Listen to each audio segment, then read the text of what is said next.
there, Stampers. This is Sherry Roth. I'm a Stampin' Up! Demonstrator from Canada, and welcome to the second video in my Stampin' 101 series for new stampers, where we are going to talk about the basic supplies you'll need as a card maker.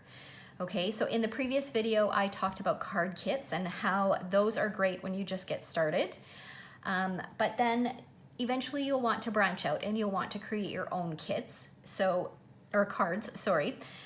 So this is where this video comes in. And even if you are using kits and you want to create alternates, which eventually you'll step out of your comfort zone, or you'll want to get a bit more creative and not create exactly the same card that comes in the kit. You'll want to experiment and get a bit creative of your own, on your own. And so some of these supplies you'll need, okay?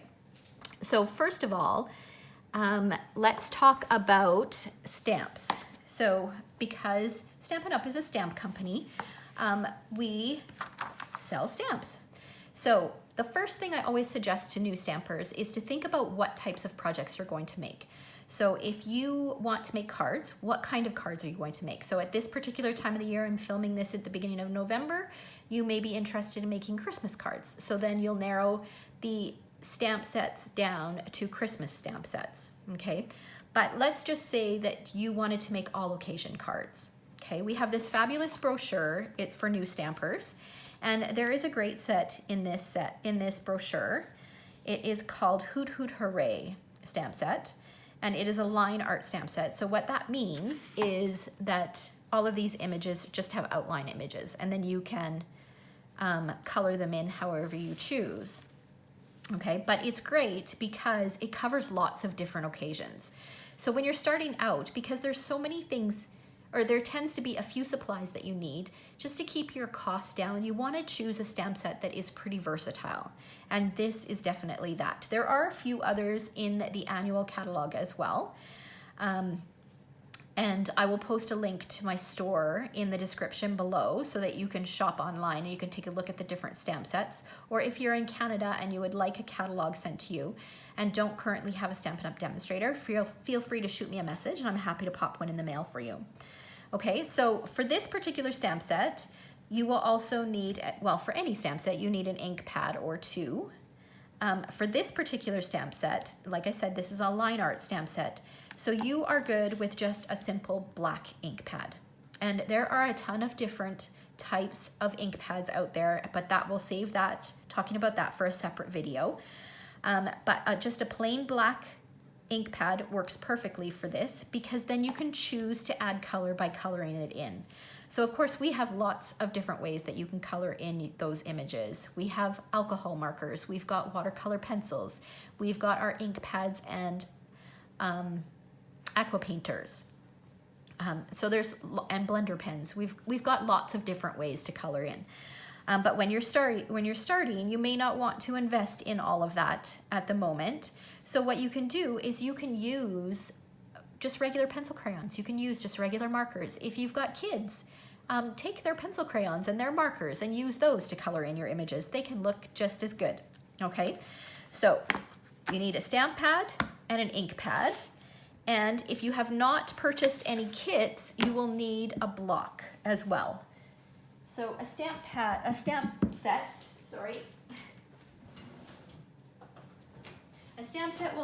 will come in a case like this. I should have grabbed one.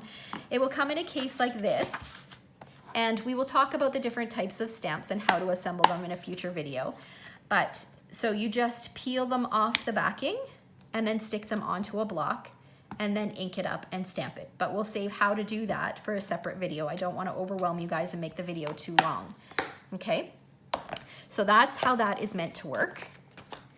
And then you will need adhesive. And there is lots of different types of adhesive out there. So we've got Stampin' Dimensionals, which are these dimensionals that add height to parts of your project. So you just peel them off and they're sticky on both sides. Okay, so we've got mini ones, and then we've got regular ones. These ones happen to be black. So we've got a solid package of regular ones, a solid package of mini ones, and then our black dimensionals, which are good if you're working with dark colored cardstock. those come in a mixed pack. So you get 2 sheets of regular and 2 sheets of mini, okay? So there's those. There is Tombow Mono Liquid Glue, multi-purpose liquid glue. So this is like a liquid white glue. It's got 2 tips, and it goes on, a very little bit is needed in order for it to stick. And I try to stay away from the edges. So you just put a little bit on. You can use that fine tip or this wider tip. And if you let it dry until it gets tacky, then it serves as a temporary glue. So that's why it's called a multi-purpose glue. So it works like almost like a sticky note. So it's like a temporary adhesive, so you can just peel something off, okay? And then there is snail adhesive. So this is like a roll-on adhesive. And it works basically like those office liquid glue, like the cover-up, the roll-on cover-up tapes that you can get. So it works like that, except it rolls on. It's sticky on the side that you're rolling on, and then it's sticky on the top, so then you can put it on top, okay? And then I usually suggest, when people are starting out, a package of Whisper White note cards, because these come in a package of 20. You get the pre-cut card bases and scored, and envelopes to go with them. So basically, this is your card base right here. So it's a little bit smaller than a standard size card, which we will talk about that in a separate video, but it's still perfect. These are mailable. You can pop these in the mail. So then you can stamp right on there. You can color in your image, and then you've got an envelope, and it's ready to go, okay? And then you saw me use a bone folder. So this just allows you to make nice, crisp score lines. So you can just apply a little bit of pressure so that that sits nicely, okay? And then you'll need a pair of scissors. These are our paper snips, but you can use any scissors that you have. I like these because they're really fine, and it allows you to cut around images quite nicely. And then eventually you will need a paper cutter. This is something that you will use over and over and over again. And we've just released a new paper cutter, and the price point is incredible. It's $34. It comes with a cutting blade, a scoring blade. It's got the arm that opens up so that you can measure up to 17 inches. And then it's got this great extension on this side, which you may not appreciate in the beginning, but as you get more experienced and you're cutting smaller cut marks, having this extension along the side is wonderful to have. It just makes it a lot easier. The other thing is, up at the top, there are ridges quite close together, so that it makes it really easy to line up your cardstock up at the top so that you can make those fine cuts. Okay, so you line them right up, and then you just run the cutting blade down. But we'll talk about how to use the paper cutter again in a separate video. All right, so I think those are the basics that you will need to get started with card making if you are a stamper.